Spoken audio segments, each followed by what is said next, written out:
Alright, welcome back to the third disc of this wonderful Outtakes set. So this is disc 6 on the CD set, the last disc of Outtakes. Now, the reason I got delayed was because I normally tape on Thursday or Friday, but what happened was the house next door sold, and we live in a terrace house, so this house is right next door to us, and it was sold to a group. I've taped the video basically, and this happened on Thursday and Friday. I can't tape in the weekend because my partner's home is always in the office, so I can't really tape videos in here.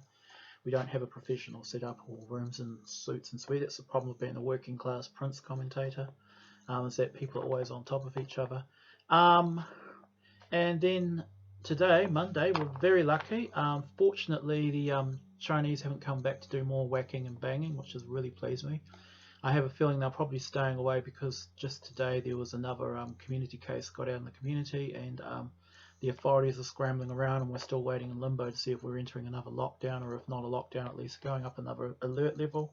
At the moment, we're at alert level 1, which is basically pretty much life as normal, but you have to sign in, you have to wash your hands, all that jazz, and the borders are shut. But we could possibly go up to level 2, which is basically the same as now, except there's social distancing, like, it's like 2 meters apart in restaurants, restricted numbers of people allowed in shops and things, but essentially everything's still open.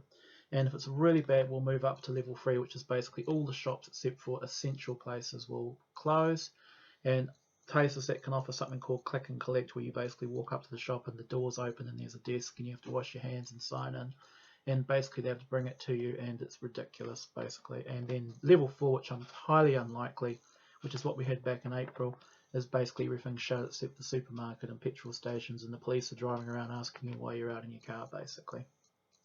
Hopefully there is actually probably quite a good chance that this COVID case is unlikely to be anything higher than a level 1, because it turns out she's almost certainly a European who's been in Europe for 4 months.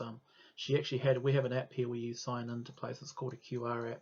It looks like she has been using it, and she's responsible. She's got hardly any close contacts. Everyone's isolating, and it's not really her fault because, as you know, COVID-19 is supposed to be picked up within 14 days. However, this woman tested positive on about the 23rd, 24th day after she'd actually got out. She'd actually been tested negative. She actually felt something suspicious. She went and got a test, and she has it. And it's the South African variant. So basically, it's got us on the edge, and it proves that. We've also had another case where a person tested positive after 28 days, basically, since they got back in the country. So what it suggests is either we have a community outbreak, or that we've got these slow incubating forms of COVID-19. Either way, it's a real pain in the ass. Everyone's on tenterhooks at the moment, but hopefully we've had 2 or 3 scares since August. August was a bad one. We went up to level 3 because that was actually a group of Pacific Islanders who've basically been going to church and going to crowded workplaces and going to supermarkets and coughing over everyone, and that caused about 200 people to catch coronavirus.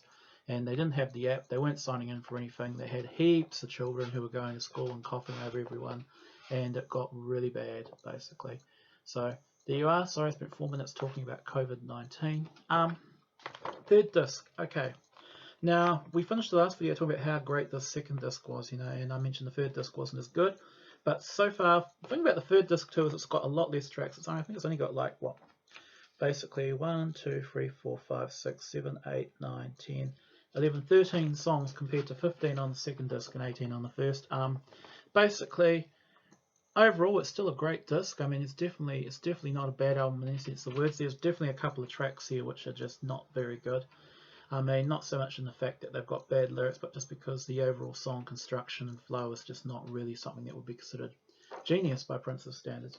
And basically, one of the songs is just really just a very ultra dated dance mix, which does absolutely nothing for me. But the first 4 songs on this album basically are on the standard of disc 2. They're all excellent basically. So I will go through them in order.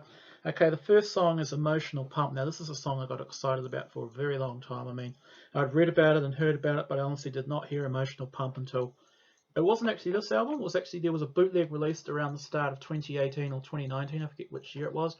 It was called Blast from the Past 6.0, and it had a version of Emotional Pump on it, and I really love the song. It's got this sort of squeaky beat, it's got Prince singing in a falsetto going, emotional pump, you make my body jump, ooh, emotional pump. I mean, again, it's kind of like the song Adonis and Bathsheba. I've listened to it many times, but I just cannot absorb any lyrics off it.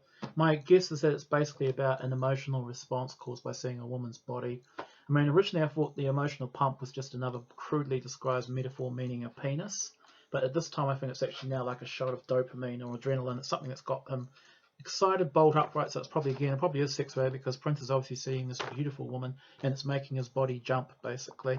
So, but it is a very funky, catchy song. I mean, it's probably not quite the most deeply lyrically constructed song, but it's definitely interesting.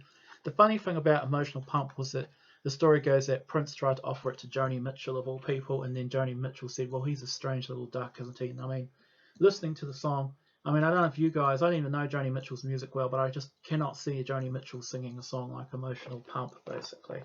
But anyway, but it's a good song.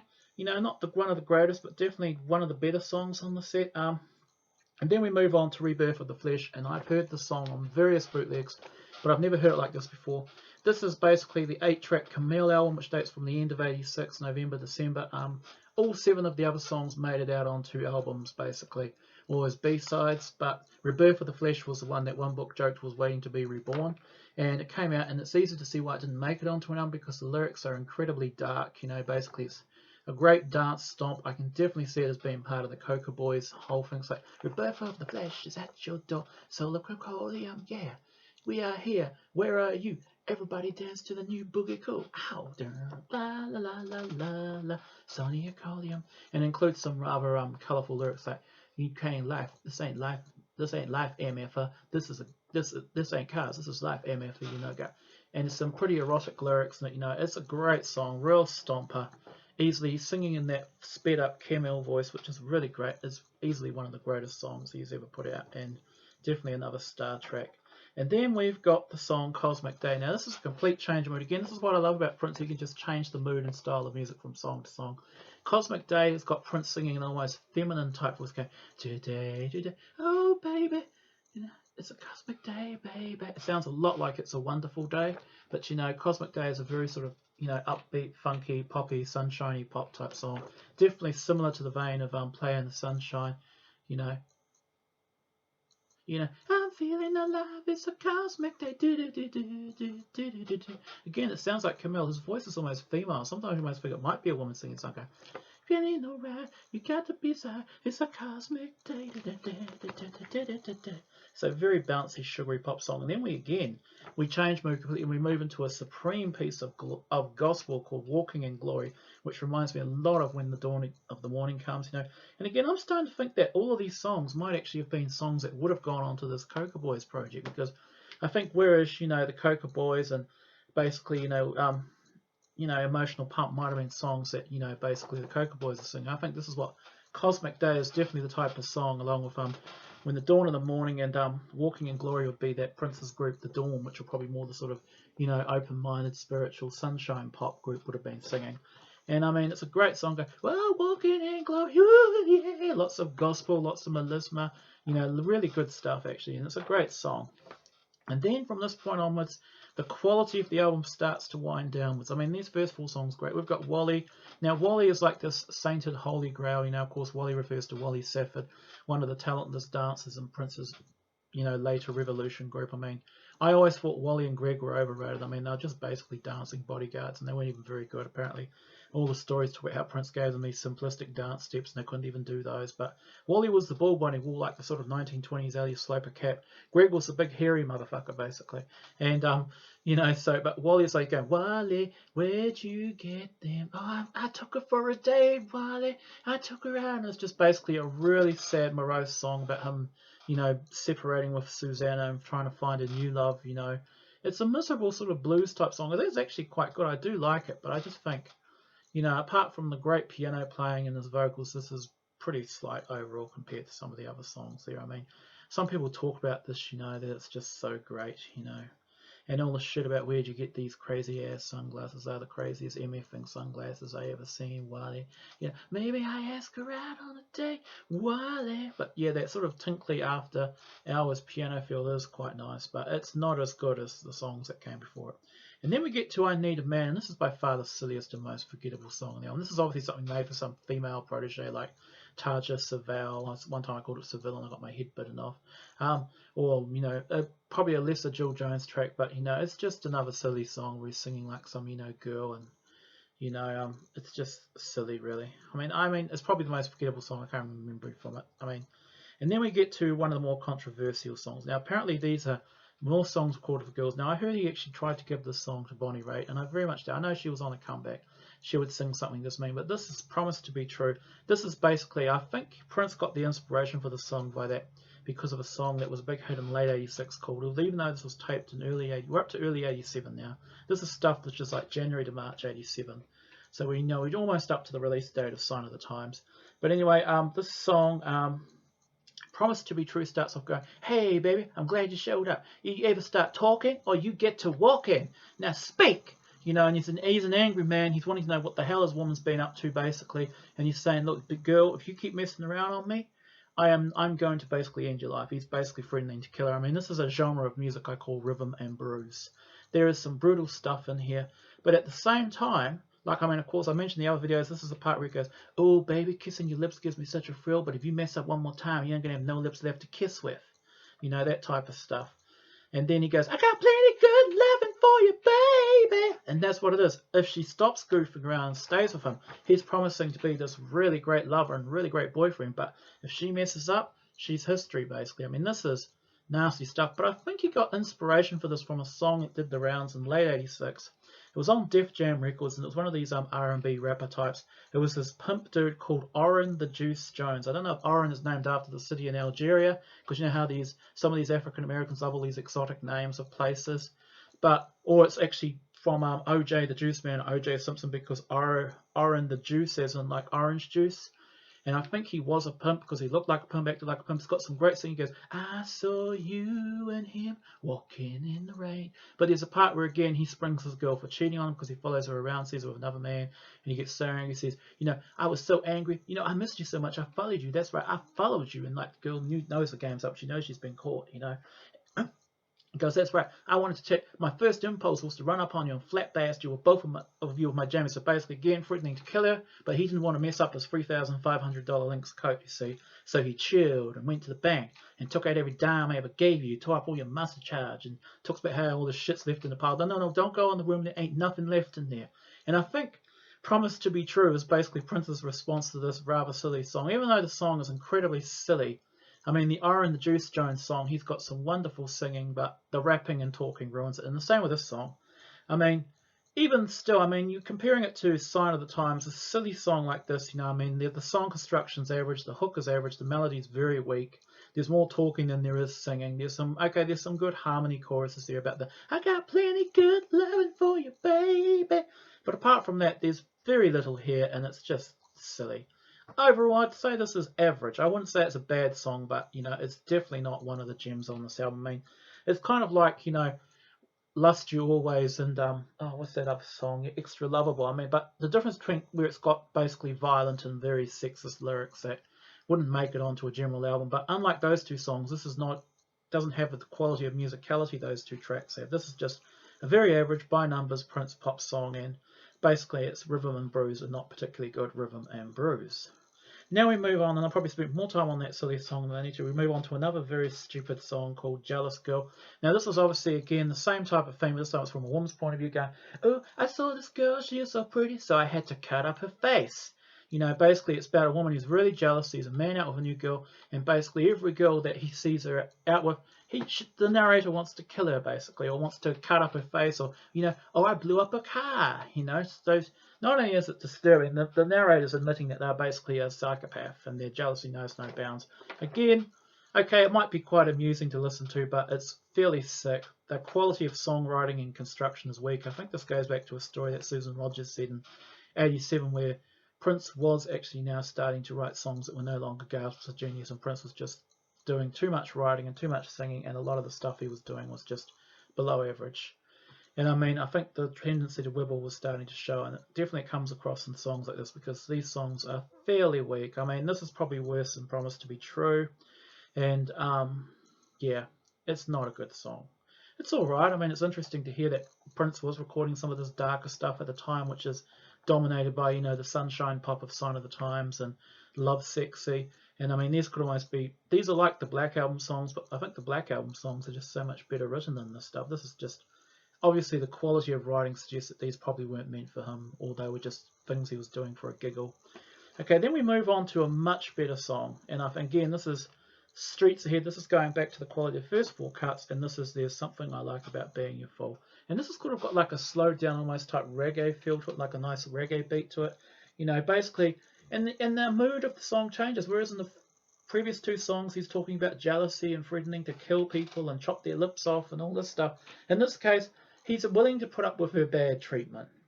You know, basically, this is a woman who neglects him, abuses him, teases him, messes around on him with other men, but he likes being humiliated by this woman. You know, this is almost like automatic. And again, it's a better song. I mean, the feel's a lot better, but it's definitely not up there with the best on this album. I mean, this is definitely more a 7 out of 10 song. It goes on a bit long too, but still, it's a decent song, and it's definitely an improvement on the previous 3 songs before it, basically, especially Jealous Girl, which is just boy trouble for Sign of the Times, basically. And then we move on to the second version of Big Tall Wall. Now, the first version was a really sort of, you know, jazzy, poppy, all these instruments, and, you know, sort of, you know, sitar version that you hear on disc 1 from 85. Now, this is early 87. This is much more cold and mechanical. This is a do. I'm gonna build a big tall wall. Ow! Stone circle so you can't get out. I'm build a big tall. B is for bold. That's how I feel. So real. G is for girlfriend. Yeah, I got another one, but that ain't gonna stop us from having fun. Ow! Big tall wall. You know, basically he's telling the girl she has to behave and do as she's told. She's going to put her behind this big tall wall. But he can go out and philander around, but it doesn't matter, because when he finally decides to grace her with his attention, Mr. Prince Charming himself, you know, oh baby, I have to check my diary and get back home and devote my entire attention to you type pimps better. You know, basically that's going to be worth it. That she sits there twiddling her thumbs while Prince is off chasing all these other women, and he thinks, oh, okay, maybe I'll give you a go too. So, again, pretty repellent subject matter, but very good song. I mean, there was a debate on Prince Org about, you know, which, and some idiot even tried to say the race of people who preferred the versions. A lot of people said that black people are more likely to prefer this version, whereas white people are more likely to prefer the Revolution version back on disc 1. And I mean, I don't think so, because I actually like this version a lot more. And I mean, I'm probably closer to white than black, and I know probably quite a lot of white people actually like both versions equally, or they like this version more. I think it's very hard to put racial delineations on what songs people like. I mean, I really like both versions, but at the end of the day, I've had to choose between the two. It's definitely this one. I'm more familiar with it. It was the one on the bootlegs. I definitely like this more sort of funky, danceable stuff rather than the sort of, you know, sit down in the hippie drum circle type stuff of the earlier period. So yeah. And then we've just got 3 more songs on this thing. We've got another version of A Place in Heaven. Now, I don't even know why this is here, because this is Wendy singing the version. And it's great. I mean, it's a fantastic song. I mean, easily one of the best on the album. But its placement is bizarre, because by this stage, Wendy was long gone. Her and Lisa had already recorded half of the first album there. Their first album, I think it was called Fruit from the Bottom or Eroica or something weird thing, yeah. So, I mean, why it's at this late part of the album is beyond me. But definitely, if you listen to both versions, they're both excellent. I mean, I think actually Wendy's voice actually sounds just a wee bit more masculine. I mean, sorry, it's actually Lisa, not Wendy. I always get the two mixed up, but Lisa's vocal actually sounds a wee bit more masculine than Prince's, and even though she's actually got quite a girly sounding voice, I mean, Wendy was definitely the more masculine of the two. And then we've got Wonderful Day. Now, this is just another remix of the wonderful song back on disc 1. Oh, it's a wonderful day, baby, tonight. It's going to be a wonderful night. Everybody jump up on the one. Guaranteed to have big fun. Ow! Absolutely fantastic song. This is great. I mean, I can never get sick of Wonderful Day. I mean, they should just try and compile a mini album of just all these sunshiny poppy numbers with Play in the Sunshine. All the versions of Wonderful Day, add on Cosmic Day, When the Dawn of the Morning Comes, Walking in Glory, just all these sunshine pop songs. That would just be fantastic. You know, it's like Prince and the Girls or something like that, because he had Jill Jones on singing on these songs, and I suspect Sheila was probably in the mix somewhere. Just great stuff, you know. My God, I've gone off nearly 20 minutes, you know. Okay, Strange Relationship is the last song. I mean, this song divides me. I mean, I always love Strange Relationship. It's one of my favourite songs. It's got a great beat. But this is Shep Pettibone. Now, those of you born after 1990 probably have no idea who Shep Pettibone is. Basically, he was big back in the 70s and 80s with the rise of disco. I mean, a lot of songs got the 12-inch single mix where they basically beefed the song out to 7 or 8 minutes so people could dance to it for longer on the dance floor. And, of course, you know, dancing it did not end with disco. I mean, the 80s nightclubs still had dance music and stuff. I mean, disco never died. I know Americans say, oh, you know, Disco Demolition Derby and the Rolling Stones did a disco song, blah, blah, blah. It's all crap, you know. Disco lasted. Disco went right into the 80s, you know what I mean, and disco's great. And this is basically a disco-fied version. I mean, Shep Pettibone was a big-time mixer in the late 80s, he's mostly well known for his remixes of songs by Lisa Lesser and Cult Jam, like, you know, Lost in Emotion, and of course all of the Madonna stuff like Who's That Girl and like Isla Bonita and all that stuff. And he was a great mixer, but listening to this, I mean, it just does sound a wee bit dated. It's sort of like ding ding ding ding type sample you hear in the late 80s, like you hear it on all the early New Jack songs. It's like, you know, strange relationship. I mean, it's funky. And it's like, here's go strange with the drum beat. It's all right. You know, I mean, it's not the greatest thing in the world, but some people might just really love it. But in my opinion, I do think it just sounds a wee bit dated, and it sort of dates the album a bit more than everything else on the cut. I mean, I think, fortunately for Prince, even at this time, even as deep and complex as the music from this era is, I mean, it's not overproduced like his 90s stuff. And I think what Shep Pettibone has done, I'm sure that's not his name, you know, in real life. It's probably something like, I don't know, Tane McManus or something like that. But anyway, it's just, he's overproduced. I think he's just put these silly samples, you know, like that type, you know, synth line. He's put like the drums over it, and the people go strange relationship, and that's just kind of, you know, it's like putting too many eggs into the pudding. It's too much sugar in the bowl, basically. But overall, I mean, giving this disc a mark overall, I mean, okay, there's nothing on this album that would be really bad or terrible. I think definitely Jealous Girl, Promise to Be True are average. When I say average, I mean, I'm not saying they're bad, but I'm not saying they're that good either. I mean, they're not really the... If this whole set was just full of average songs like Jealous Girl, I mean, it would not be worth forking out $200 for. Let me put it that way. But it wouldn't be bad, say, like it was on a disc of outtakes for $20 or something. So, and then there are the real highlights. I mean, definitely, I mean, Wonderful Day and Cosmic Day are great. You know, A Place in Heaven's always welcome if it's out of sequence.